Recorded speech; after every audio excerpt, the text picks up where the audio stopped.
Chers amis, bonjour.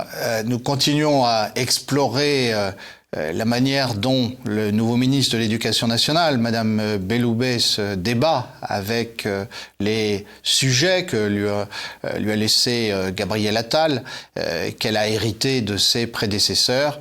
Et vous avez vu effectivement que la notion de classe de niveau ne passe pas.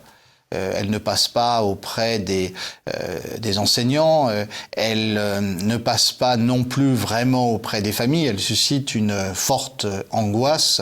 Alors c'est intéressant en soi parce que, si vous voulez, comme toujours, quand il s'agit d'éducation, il y a de très bonnes idées sur le papier. Les classes de niveau, oui, effectivement, il y a un bon sens qui a été abandonné dans les années 1970, quand on a commencé à créer le collège unique, et ce bon sens revenait à dire que il vaut mieux enseigner à des élèves par groupe de même niveau, de manière à ce que les plus faibles ne soient pas largués quand on enseigne quelque chose aux plus forts, et à ce que les plus forts ne perdent pas leur temps quand un professeur doit passer plus de temps avec des élèves de niveau plus faible dans telle ou telle matière.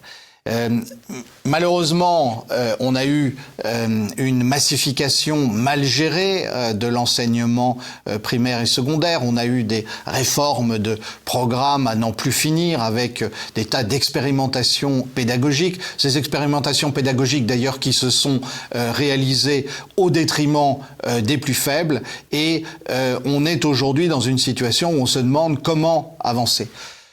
Pour autant, je crois que revenir aux classes de niveau est une mauvaise idée.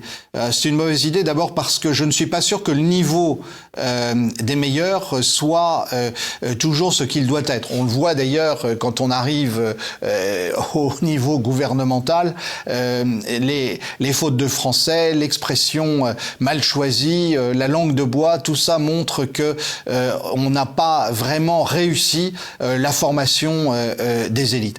Mais plus profondément, aujourd'hui nous sommes dans une situation où la psychologie des enfants a fait beaucoup de progrès, où il est possible de faire un enseignement personnalisé avec un accompagnement qui puisse s'appuyer aussi sur une observation de ce que font les enfants. L'outil informatique peut être utilisé prudemment mais à bon escient. Je pense aux recherches de Stanislas Dehaene, je pense aux recherches d'Olivier Houdet et de quelques autres en France, et on a de quoi faire un enseignement personnalisé. Et je crois que ça, c'est plutôt la voie d'avenir, plutôt que l'idée qu'on va faire des classes de niveau. Mais c'est un sujet compliqué sur lequel nous aurons à revenir. Merci.